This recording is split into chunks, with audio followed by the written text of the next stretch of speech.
Welcome, everyone. You can hear me okay, right? Okay, great. Thanks for spending part of your Saturday morning with us here at Bookstore One. My name is Bryn Durgan, and I'm the Director of Programming here. And I know for a lot of you, it's welcome back. And for some of you, if it's your first time at an event with us, welcome in. We wouldn't be able to do even a fraction of the portion of programming that we do between book talks and author signings and workshops if it weren't for customers like all of you. So again, thank you so much. So this is one of our more special events that we're hosting in the Loft because we have not one, but two award-winning authors with us, and they are a literary power couple that are married. So the first will be in conversation with Georgia Court, who is the owner of Bookstore One. And then after a short break from around noon to 12:30, we will come back up for part two. So let me first introduce you to our first author. She is the author of a dozen books of memoir and fiction, including the best-selling novels The Book That Matters Most and The Knitting Circle.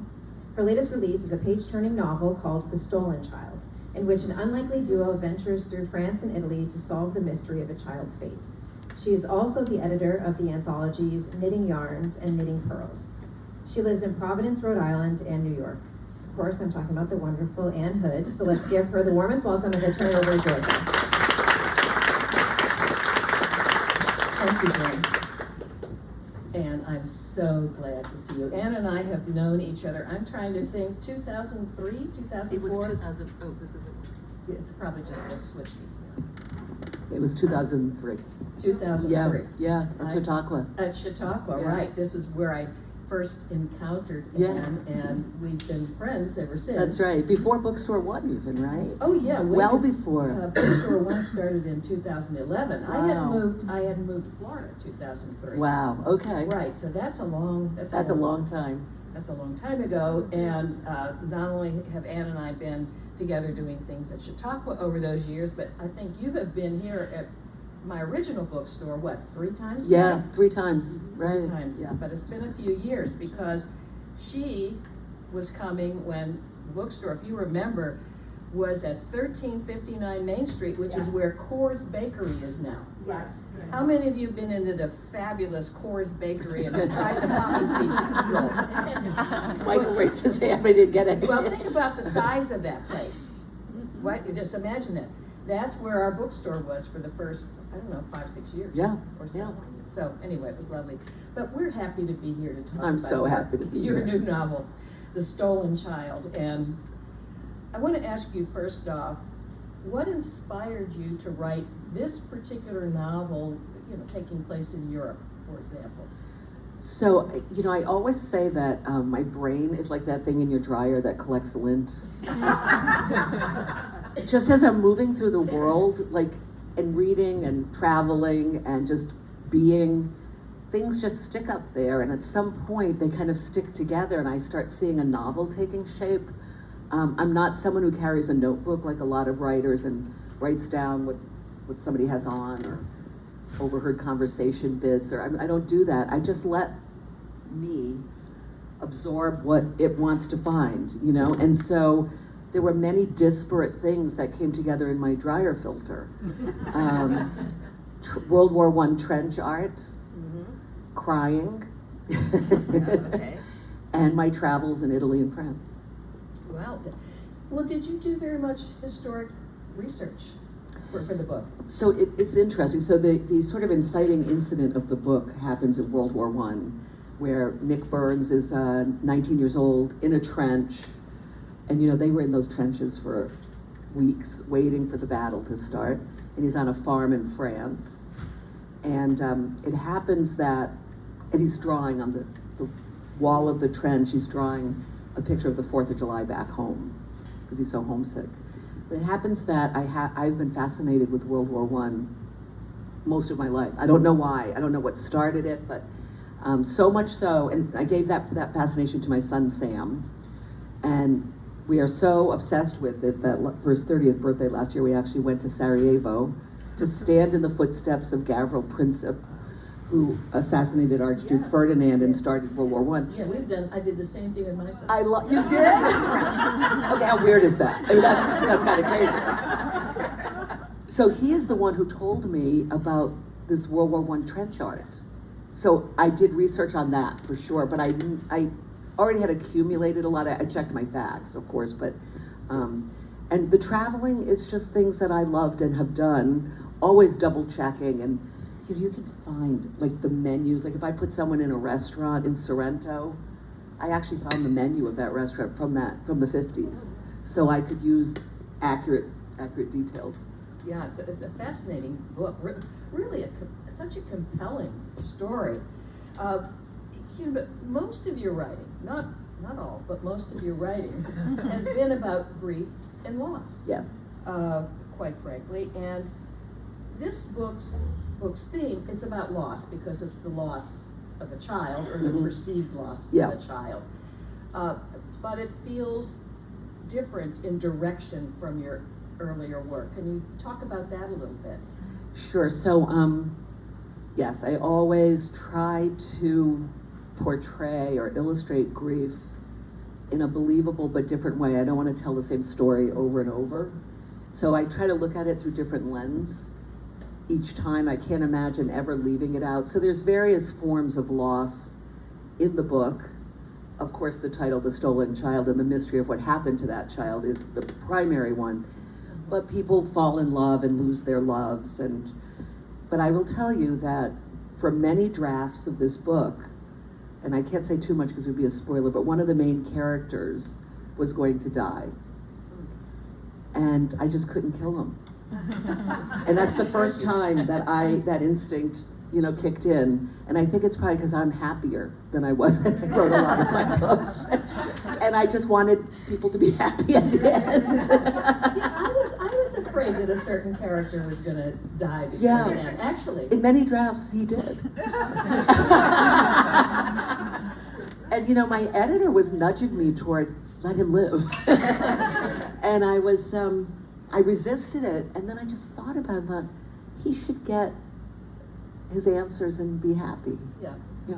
Well, in these books, and including this one, I think other people who have experienced grief and loss, there's a lot to take away. I mean, if you start with your knitting circle and going forward, what do you hope readers take away from your books? What's your motivation is there that kind of motivation when you have written those books? That's such a really good, important question, Georgia. Thank you. So as many of you know, I lost my 5-year-old daughter in 2002 suddenly to a virulent form of strep throat. And I had already written, 6 books or something, I can't even remember. But for about 2 years afterward, I couldn't write. And I couldn't read, which is my 2 sources of comfort. And actually that's when I learned to knit, because it was a way to get out of my head. So I resisted writing about grief because it felt like I was capitalizing on my own loss or something, like sort of cannibalizing it. And my editor and agent really gently but firmly kept urging me, saying people need a book that sort of validates their experience. And so try. And so I started writing some essays, and then I pulled back from it. But one day I was sitting and knitting in my living room, which I did every afternoon, and I had this thought, I should teach the world to knit. I know it sounds like a Coke commercial, right? I should teach the world to knit. Like, people would be so calm, and they would be happier, and we'd all have mittens and scarves, it'd be great. And then I thought, well, that's ridiculous. And the next thought I had is, no, it's not. I could write a book about how knitting heals. Mm-hmm. And that's, after 2 years of not writing, I started to write it. And so I guess really it was to show people an accurate depiction, not to sugarcoat grief, but also to show that it's a path through, so that at least at the end they will feel more hopeful. Well, can you talk about your general writing journey? I mean, you start the first book that I'm aware of is Somewhere Off the Coast of Maine, I think. And that how many books have you published now? A lot. 14 novels and 4 or 5 memoirs. Right. So, a lot of work, and there is feels like there's an arc to your work over time. Can you talk about that? How that developed? Was it intentional, or how did it happen? So not intentional. In fact, I just wrote an essay for Poets and Writers about how not intentional it was. So I labored for. When I graduated from college, I worked as a flight attendant for TWA. And I wrote a memoir about it called Fly Girl. Yes. And in fact, I should have shown you the emergency exits. I think they're there. There's one there. Hi, Leah. There's my friend Leah. So I was writing this terrible novel called The Betrayal of Sam Pepper, handwritten on the jump seat on 747s. I mean, it was terrible. But it was a revenge story. I didn't like my neighbor. So, that's how art is found. And so I labored over this thing, and then I read through it, and I got about 50 pages in, and I said, this is like the worst book anyone's ever written. And I took it, and I'm not kidding, and I threw it in the dumpster on Sullivan Street in Greenwich Village where I was living. I was like, good riddance to that. Years I'd been working on this thing. And as I was walking back up the stairs to my tiny apartment, I thought, Ann, you're a big reader, you want to be a writer. Write about something that matters. Write about the human condition, not petty, problems with your neighbor, and stop imitating Fitzgerald. No one writes like that anymore, And I sat down and I typed a sentence. To Sparrow, her father's a man standing in front of a lime green Volkswagen van in 1969. And that is the first sentence of Somewhere Off the Coast of Maine. I wrote that sentence, and then just one followed, and it was not planned. And the story just started unfolding. It was a mess. I didn't know how to write a novel. So you never went back to get the book? The one in the dumpster? Yeah. It belonged there. I would be so embarrassed if that had been published. And I wouldn't be sitting here because no one would have bought it, I can tell you that. So I wrote this book in kind of like a sprawling, haphazard, jet lag haze. And I went to the Breadloaf Writers Conference at someone's recommendation. And the writer I worked with gave it to his agent, and next thing I knew, it was getting published. And I had written about 70 pages when it was bought. So for the next 2 years, I tried to write a novel. I'd never taken writing class. I mean, I am a total autodidact. And so the book came together on my living room floor on Bleecker Street. At one point, I thought I had to give the advance back because I was like, it's a bunch of words, and it's a bunch of stories, but it is not a novel. And then, deciding I was actually going to do that, I went to get a book to read to sort of hide from my life. I went to the the Spring Street bookstore in Soho and bought Ann Tyler's Dinner at the Homesick Restaurant and read it straight through and woke up in the morning and said, I know how to make this a novel, and put it in order, and there it was, and that's how it is. Years later, actually pretty recently, I found out she had written that as stories. So it was the book I needed to read because she had done this thing I was trying to do. Isn't that funny? It was completely accidental, but yeah. Yeah, very interesting. Of all the books you've written, what's your favorite? The Stolen Child. The Stolen. No, it really is. I think it's always the one I just finished because I'm so close to it. I wrote it, took 5 years to write, so that's a long time to be living with the story and the characters. The plot is kind of intricate, so it was a lot of mapping, on poster board and things. Yeah. And so, but of course, I have to say Somewhere Off the Coast of Maine is my oldest child, and I still have such a fondness for that book. It was published in 1987, and it's never gone out of print. Wow. So that's pretty amazing. Yeah, that for is a first book. That is yeah. pretty amazing. I want to probe a little bit though into Fly Girl. I know we're here to talk about the Stolen Child, but I always think about the stories that you've told about being a TWA hostess in this book. If you have not read, this book, the Fly Girl book, you need to. It is funny. It is insightful. It is so. Talk about that book and how you came to write that. And what do you think of Airlines Now? Oh boy, do we really want to talk about that? I don't know, Georgia. We want to have a good time today, not a bad time. So yes, right out of college, I had this idea that you needed adventures to be a novelist. And so obviously you should be a flight attendant. I don't know where that. I majored in English. We know that there aren't many jobs for English majors. And so I went to work for TWA. I thought I had to see the world and like run with the bulls and jump naked in fountains in Paris and things like that. Of course, I realized as a more mature person that Eudora Welty had it right when she said all a writer needs to do is sit on her own front porch. But I had 8 great years of doing the other stuff, right? I was just, as many flight attendants are, I was from a small town. I could not wait to get out. My father had been in the Navy, and like my bedtime stories from him weren't from books, they were from his adventures. And he just really whet my appetite for travel and to do that. But I never thought I'd write about it because I had so many stories, like even before the book, I would tell funny stories because a lot of funny things happen. Even my husband would be like, you should write that. But I thought a book is not a collection of anecdotes. It has to have an arc. It has to have an overarching story. And then one day someone said something to me that I was telling one of my stories, one of my anecdotes, and they said, how interesting that you began flying during the golden age of travel and you ended at the rusty age, where we are now. That must have been so interesting. Well, I'd never put myself in a historical context. We don't think of our lives that way. And that's when I thought, maybe I can write about it. And in the writing, what I discovered is it's really a coming of age story. Like I started when I was 21. And I think I grew up at 35,000 feet. Everything I learned about how to be in the world, I learned as a TWA flight attendant, the training, the interactions with people, the travel. So I have TWA to be thankful for.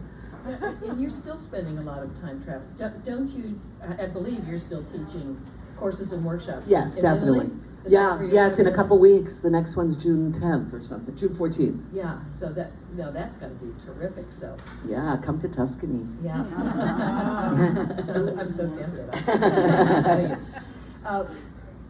One thing that I would like to ask you about is, how has your writing changed or been influenced through your life with Michael Ruhlman, this terrific guy standing in the back? Right. My wonderful husband. Yes. It's better. That's for sure. I don't know if my writing has changed. We have very different styles about what we write about, but also how we write. And so I think he still does it the way he did, and I do it. I guess the biggest change is that people are happier in my books. But don't worry, there's plenty of sadness and death and destruction. Just a little less. Yeah, Michael. I would also add that we read each other's work, and for me, especially because she's such an amazing teacher, it's fabulous to have her eyes on early drafts that she can say, and hand it back to me, or, yeah, this is great.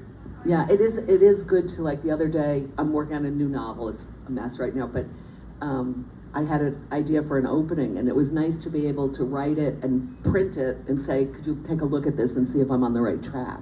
To the person sitting right here, so that's been really nice. Oh, yeah, Yeah. So what is your next project? If you're printing out something that's the start of a new novel, dare we ask? So I can only say this, it's a time travel romance.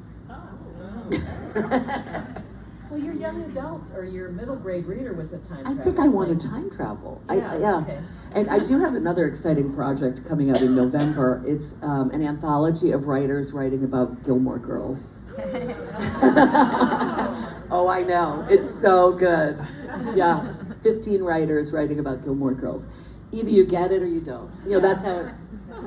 And my essay is about me being Team Logan, and if you know what that means. I can't follow that up because I don't know what the Gilmore Girls. Sorry about that. It's a cult. You don't. Oh, it's a cult. Yeah. Yeah. Well, there are some cults you want to join. But you don't. Yeah, Right. That one sounds like It's a good one. Yeah, That's it's a good one. Okay. I'd like to ask people who are with us today if what they'd like to discuss with Anne, or what they'd like to ask her, or. While you're thinking of Yeah. questions, I wanted to say something.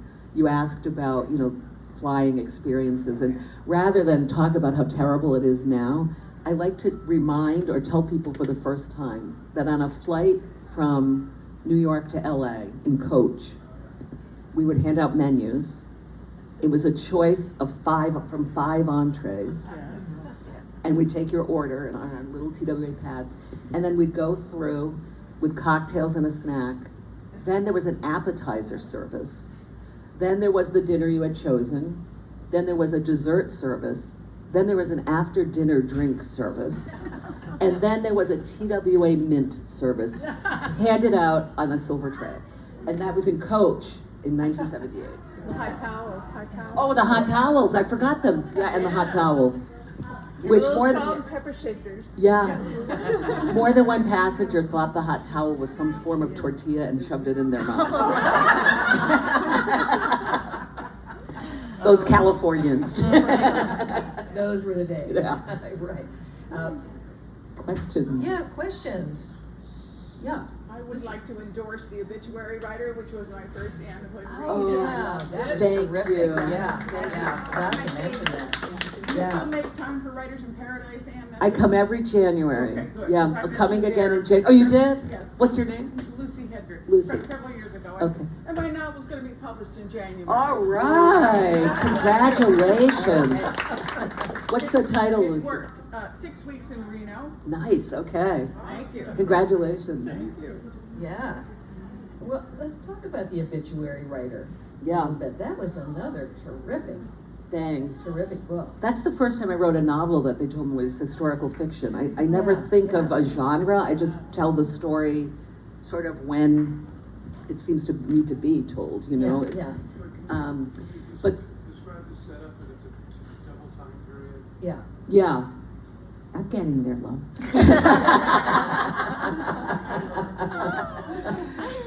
Actually, it had an interesting beginning, or start, because I mentioned that I lost my daughter Grace, and the date was April 18th. And every year you sort of experience the anniversary in a different way. You know, you don't know if it's gonna knock you down, you don't know if it's gonna be just sort of bittersweet or what. And this particular April 18th, I read Garrison Keillor used to have this writer's almanac, and the opening bit was that the San Francisco earthquake was April 18th. And I was like, wow, I had my earthquake on April 18th. And that idea just kind of gelled for me, and that gave me the first timeline of someone who lost a man she loved in that earthquake.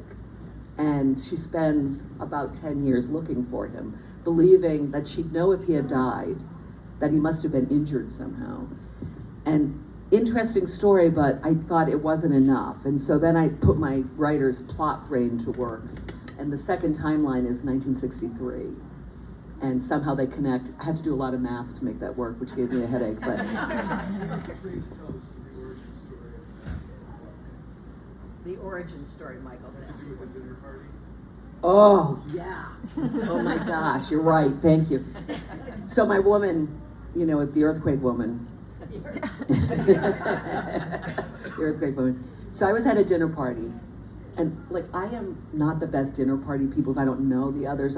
People are always surprised, but I am kind of introverted. Like I like my people and I like going to dinner, but if it's all strangers, I'm like, oh, how's that gonna be? And I felt like I always got seated next to the most boring or weirdest person at a dinner party. But to my delight, it was this great guy. He was so interesting and so fun, and I confessed to him that I was worried that he was going to be weird or boring. And he confessed to me that he had asked to sit next to me because he was a fan of my books, so that I loved him even more. And sort of, we're laughing and drinking wine, and it was butternut squash lasagna. I still remember because I'm not a fan. And so, at the end of the dinner, he said, "You are so funny and fun. When I die, will you write my obituary?" And I said, "Absolutely. You know, wine makes you say things like that." He died like 3 days later. Suddenly, unexpectedly. And I get a call. "Steve died." I said, "Who's Steve?" "Well, you better remember because you promised him you'd write his obituary." And all of a sudden, I have like an afternoon to call these bereaved, shocked people and ask about Steve. And I'm writing everything down, and then I looked at my notes and I was like, well, I can write his resume, but not his obituary, to capture that fun guy that I sat next to. So I called people back, and on the second call, they told me lovely, funny, heartwarming stories, and I could write the obituary, and I thought, I will never do this again, but I will make a character very good at it, unlike me, and so that's why it's called The Obituary Writer. Yes. Thank you, Michael. I didn't think of that. But that being said, because I used to read obituaries, Love reading. like short stories, but now nobody writes obituaries anymore. They're dead. Yeah, they're dead, no pun intended.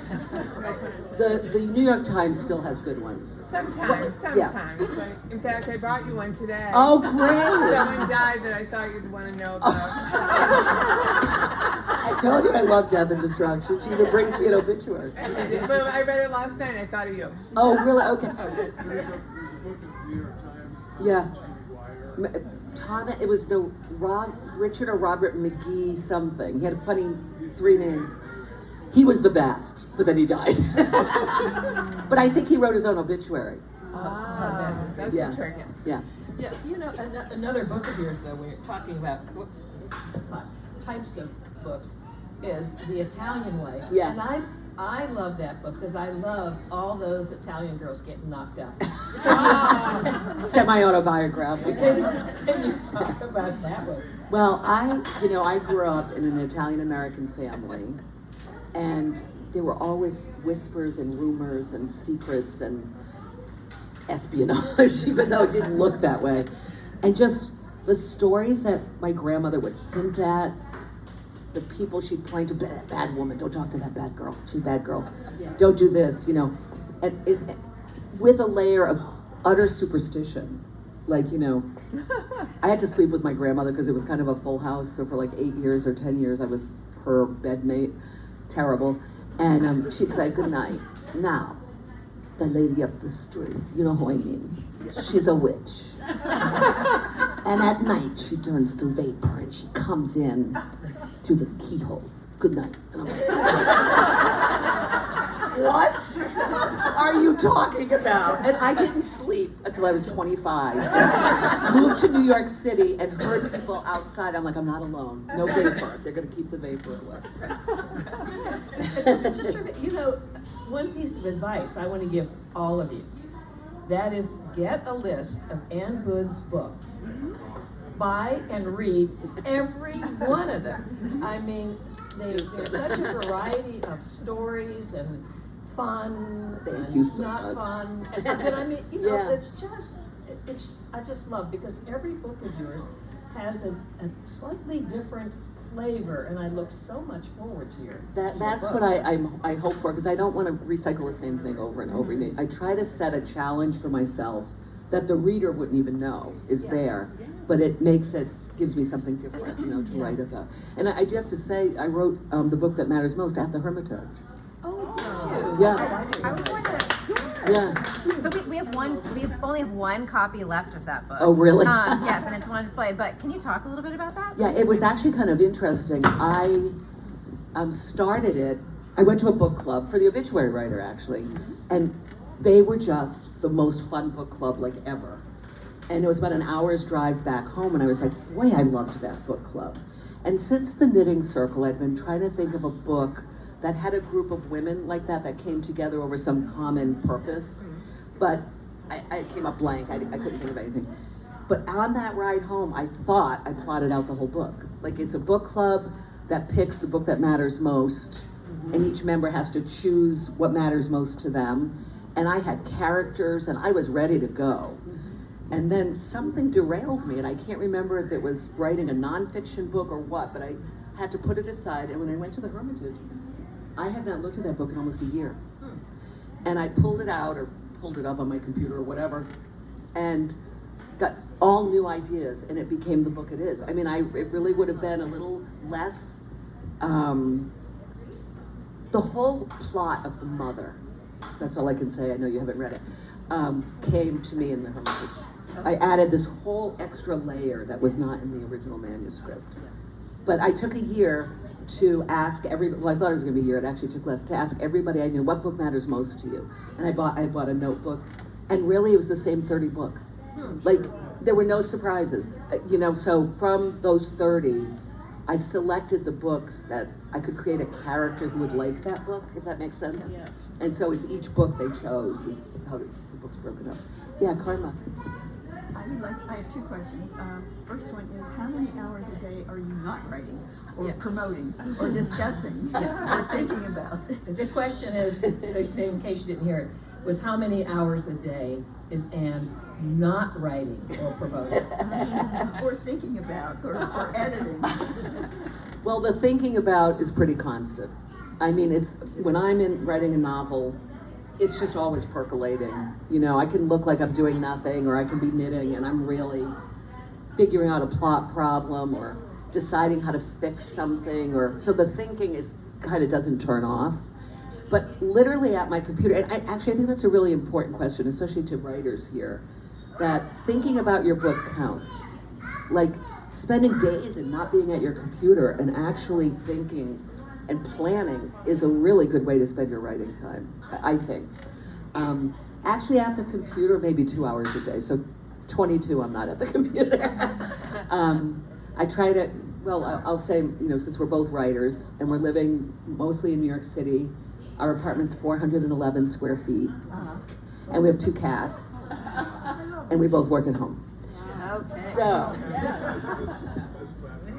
it's smaller than this, I think, isn't it? Half the size, yeah, half the size. And it's very cozy. It's a little love nest. We love it. But on a cobblestone street in Greenwich Village, it's very romantic. But we wake up and we do every puzzle, you know, in the New York Times together. We don't compete against each other. We do every puzzle. We read the newspaper. And then at about 10 o'clock, Michael starts to work. And he's very good. He makes a poached egg on an English muffin, and he sits down and he's working. Not so much me.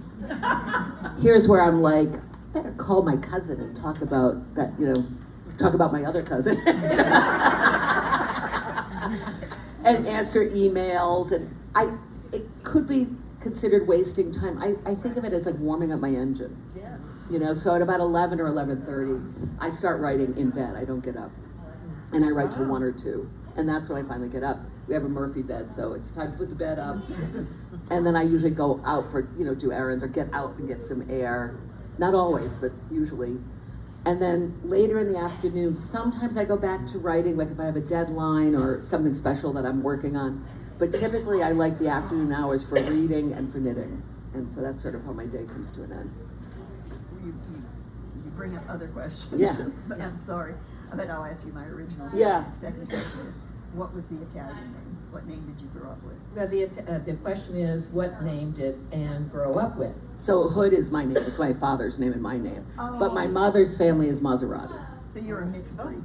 Yeah. Maserati. Maserati. Cool. 2 of my boy cousins really worked hard to make a connection and get a free card. No luck. No luck. Yeah. Other, right, yeah, Robin. It sounds like your encounter at the Breadloaf Writers Conference was kind of a takeoff Yeah, for for sure. your publishing career. And I was there myself in 61. Oh my gosh, really? And for poetry, and Wow. they picked out one of my early poems as an example of how not to write a poem. Did you all hear that? Oh my gosh.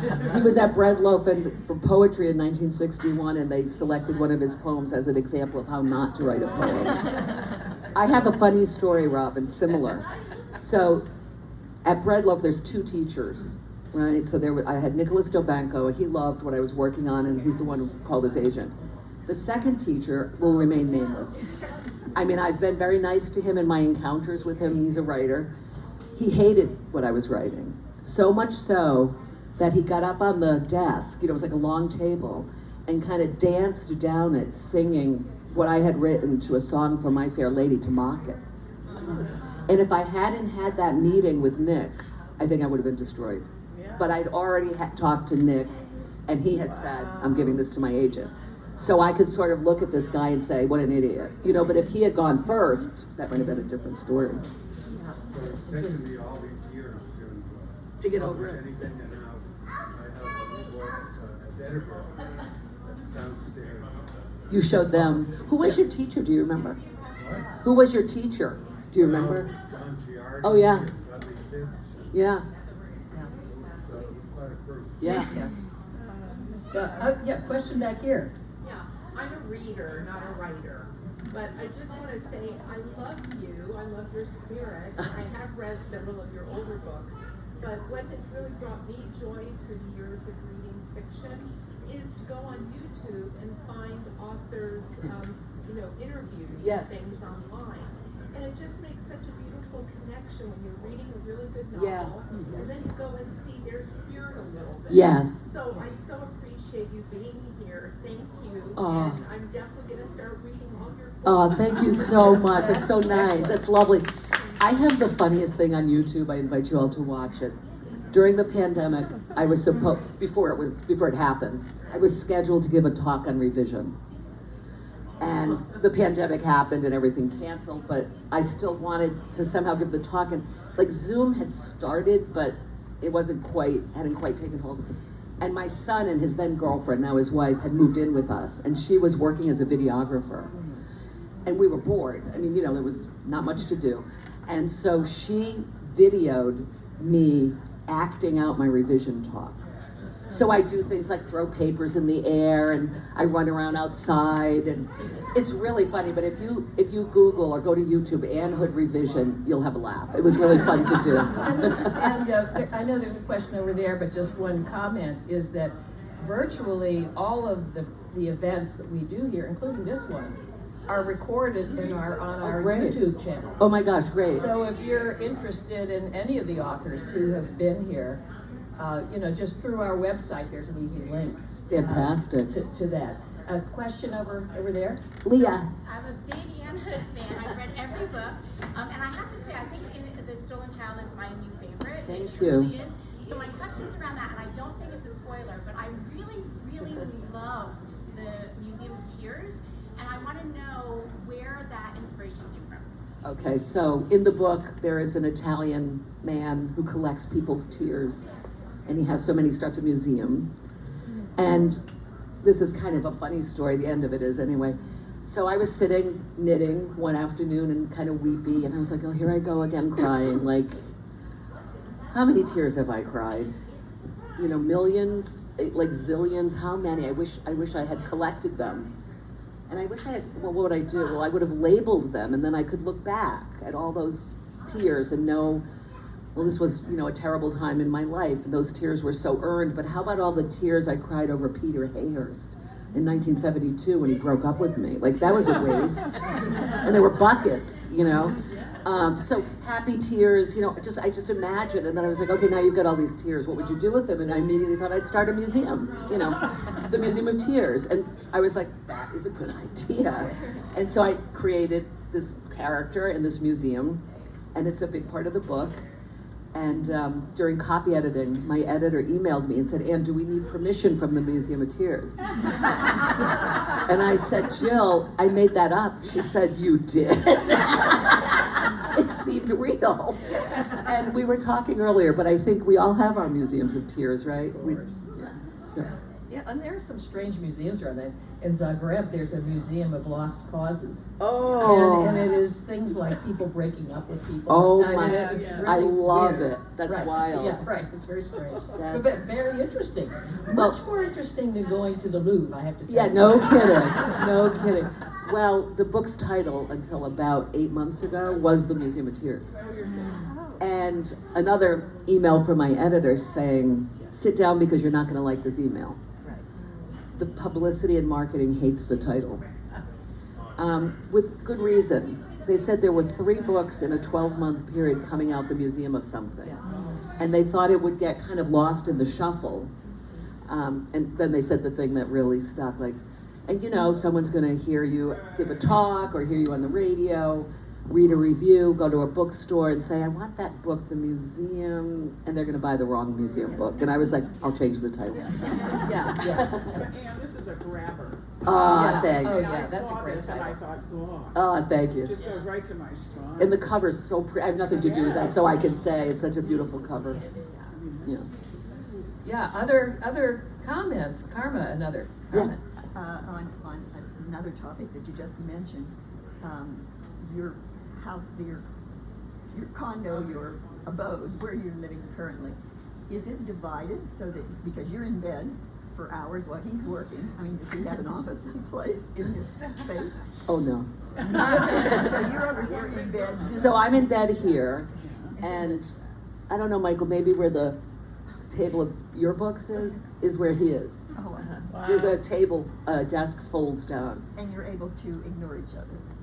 Yeah. We're able to what? Yeah, ignore each other. Totally. If she's waiting and I say something, there's no response. And he listens to music when he writes, so he always has earbuds in. Okay. Yeah. What kind of music? It's usually in the morning I'll be playing Bach's cello suites. Ah. I tend to listen to the same music for the same project. When I'm writing YA, I listen to the music of the era that I'm writing about. And just one tiny last one. No, that's fine. On that subject, you have all these websites and you have all this communication. Is there a schematic of your apartment anywhere? Pictures? A schematic of your house beautiful come to your I'll tell you, the New York Times was considering, they have something like called small spaces or something. Yeah. And they were considering doing it, and then they ultimately didn't, but so as a result I have many pictures that we had to keep sending to them. I guess we could do that sometime. It's adorable. We love it. Well, that would be great. I think every day, I mean, it's really like one room, you know. And I have my class over when I teach. They come over for dinner. So there's like 15 people there. And then when one of them has to go to the bathroom, they say, oh, which one's the bedroom door and which is the bathroom? And I'm like, oh no, that's a closet and that's the bathroom, and you're sitting on the bed. But, you know, like, I was away and Michael painted the kitchen wall, which is really small, like this big. But he painted it such a pretty color, and every time I get coffee or something, I always say to him, oh, it makes me so happy, this kitchen wall. It's a very lovely little space. And you cook there? We cook there. Do you eat most of what percentage of your meals would you say are produced in this kitchen, as opposed to 50%. We cook 50% and eat out. 50 is a good Yeah. number. I mean, we're in New York City, so we eat out a lot because it's there? you know, we walk down the street and like we want to go eat there, you know. But we like being at home too. So. Yeah, I love cooking at home. Unfortunately, our oven broke, so the oven is where we keep all our pots and pans. Yeah, we don't cook anything in an oven. This is fun. Shoes like Carrie Bradshaw, but pots and pans. We have a big toaster oven for roast chicken and things like that. Yeah. It's in there. There's no counter space. Well, I think this is material for both of you too. Yeah. Right. My editor is interested in us doing something. We just haven't landed on what it would be. You know. Yeah. Love in 411 square feet. I don't know. Or roast chicken at 411 square feet. I'll show you pictures though, Carmen. I would love Yeah. to see them. Other questions or comments, or back here. Yeah. My name's Stephanie, and I've been a long-time fan of yours since my best friend from high school actually gave me your very first. Oh my gosh, the original cover. I love that cover. And she turned me on to you originally, and she and I had a tradition of always giving each other books. So whenever a new manhood was it was always. But she passed away unexpectedly in Oh, I'm so 2009. oh. So just being able to like be here with you just kind of gives me goosebumps. Oh, Stephanie. I feel like she's here with me. So it's just been special. But since she passed away, I've continued. I have to buy them on my own. Continued. But I just was wondering, like, what are some of your techniques for creating and developing characters? Like, do you do like the index cards, or is it all more sort of ethereal than that? First of all, thank you for sharing that story, Stephanie. It's really lovely. I've got to recover from it. You know, I don't do index cards, or like, I knew a writer who had this list of like 50 things he had to put a character through to get to know them, and like what their astrological sign was and all this stuff. And I was like, that doesn't work for me. So typically there's one character who starts as me, but doesn't end up as me. But just whatever it is that I'm kind of obsessing about or worrying about, I start there. And then I start asking, but what if this? What if this? And it moves away from me, but that gives that character some emotional truth that I'm trying to plumb, you know, although they become someone completely different. I mean, I will say in Somewhere Off the Coast of Maine, I'm all three women. It's each one represents something I was feeling as I wrote that book in 1984 or whatever it was. And the other characters, they're not really based on real people. I'll tell you, the Knitting Circle was an interesting one for me, and similar, The Book That Matters Most. In the Knitting Circle, I wrote down on Post-it notes the emotions that were part of grief, without really thinking about it, just really quickly. And I surprised myself when one was hope and when one was love, because the others were more either sad or negative kind of emotions. And I had a lot, and then I created a character to personify that emotion. So guilt was one of them, and my character Scarlett is that, because a child dies under her watch. And then hope, I don't know, anyway, so they came really from wanting to show all the sides of grief. So their stories reflected sort of a big disco ball of grief. You know? Yeah. What do you like to read, and who are some of your favorite authors? What do I like to read, and who are some of my favorite authors? I always find that question so hard. Isn't that funny? And so when I was 10 years old, I vowed to read a book a week, and I've mostly kept that. So I read 52 books or more a year. And I like to read just every kind of book. You know, I like memoir, I like shorts, I like it all. My favorites recently are the bee sting.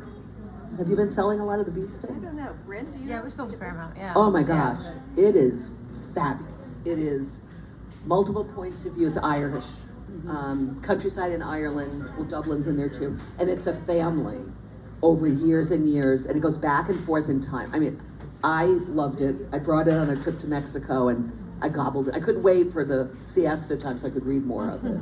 So that's been my favorite lately.